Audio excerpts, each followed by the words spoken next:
사울과 그의 세 아들과 사울의 무기 담당 병사가 이렇게 죽었다. 사울의 부하도 그날 다 함께 죽었다. 사무엘기상 31장 6절 말씀. 사무엘기상의 마지막 장인 31장에 이르렀습니다. 여기서 우리는 이스라엘의 초대왕 사울의 죽음 장면을 보게 됩니다. 이는 바로 앞장인 30장의 다윗의 모습과 대조를 이룹니다. 다윗은 블레셋으로 도망하여 새빵살이하듯 얻은 시글락 땅이 아말렉 족속에게 공격당하고 도적질 당하는 화를 겪었습니다. 그러나 하나님께서는 다윗의 화를 복으로 바꾸어 주셨습니다. 다윗은 아말렉을 쫓아가 공격함으로 빼앗긴 것을 되찾았을 뿐 아니라 많은 전리품을 얻었습니다. 다윗은 그 전리품을 유다 족속에게 보내 이스라엘 내에서 자기의 지지 기반을 넓힐 수 있었습니다. 다윗이 그렇게 돋는 해처럼 자기의 선한 영향력을 점점 넓혀가는 동안 사울은 저물어 어둠 속으로 사라지는 해처럼 죽음의 시간을 맞이하고 있었습니다. 블레셋 사람들이 이스라엘 영토로 넘어와 싸움을 걸었습니다. 전세는 블레셋에 유리하게 돌아갔고 이스라엘 사람들은 도망을 쳐야 했습니다. 길보아 산에서 사울의 아들들 요나단과 아비나답과 말기수아가 죽었습니다. 싸움이 치열해지면서 이스라엘은 점점 더 열세에 몰렸습니다. 그러던 중 블레셋의 궁수들은 사울을 알아보았고 그에게 활을 쏘았습니다. 사울은 화살을 맞고 중상을 입었습니다. 사울은 부하에게 자신을 죽이라고 명령했습니다. 블레셋 사람들에게 산채로 잡히게 되면 그들의 노리객감이 될 것을 알았기 때문입니다.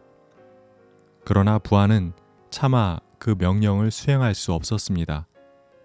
하나님의 기름 부음을 받은 왕이요 자신이 모시던 왕을 자기의 손으로 죽일 수는 없었던 것입니다. 사울은 하는 수 없이 자기의 칼을 뽑아 그 위에 엎어져 자결했습니다. 잇따라 사울의 부하도 자기 칼을 뽑아 그 위에 엎어져 죽었습니다. 6절 말씀은 사울 왕가의 처참했던 죽음을 짧게 그러나 무겁게 다음과 같이 기록했습니다.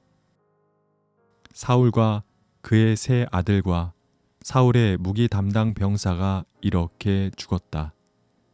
사울의 부하도 그날 다 함께 죽었다.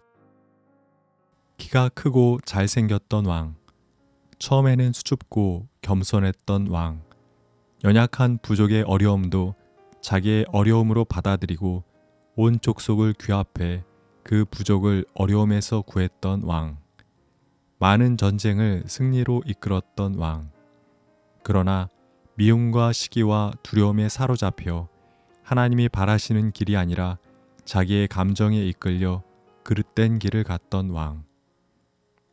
사울은 패전을 직감하고 자결을 위해 칼 위에 엎어지면서 무슨 생각을 했을까요? 지나온 삶이 주마등처럼 스쳐 지나갔을 것입니다. 그때 다윗의 얼굴 또한 지나갔을 것입니다.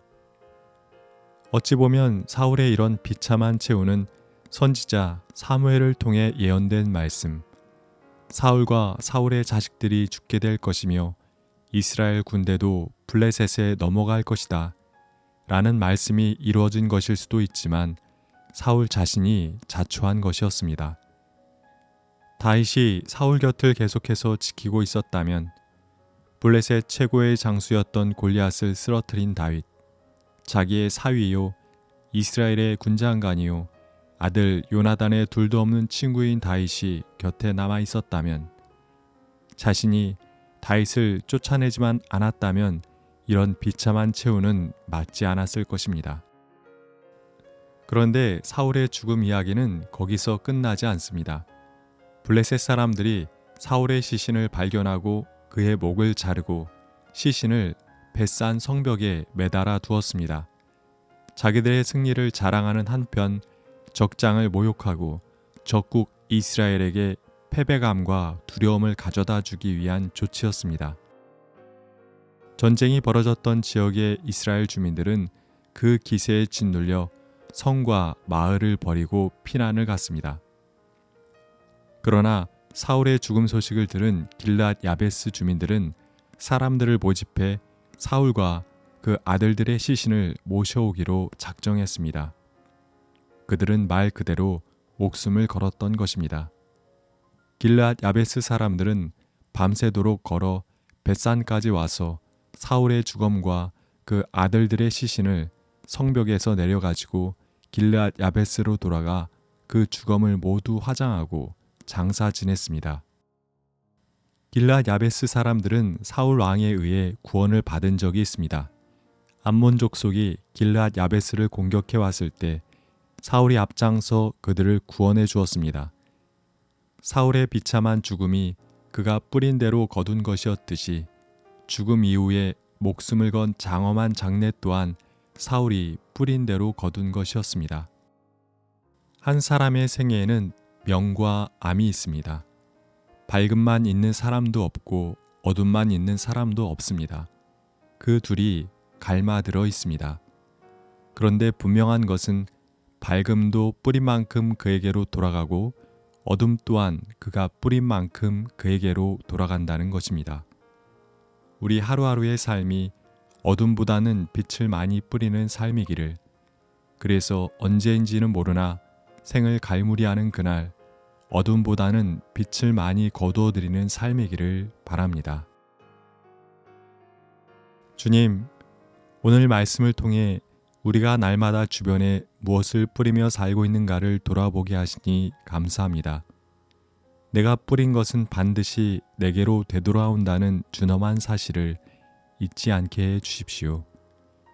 어렵고 힘겨운 중에도 빛의 씨앗을 뿌리는 자가 되게 해 주십시오. 언젠가 주님 앞에 서는 날 어둠의 열매보다는 빛의 열매를 많이 가지고 주님 앞에 서게 해 주십시오. 아멘.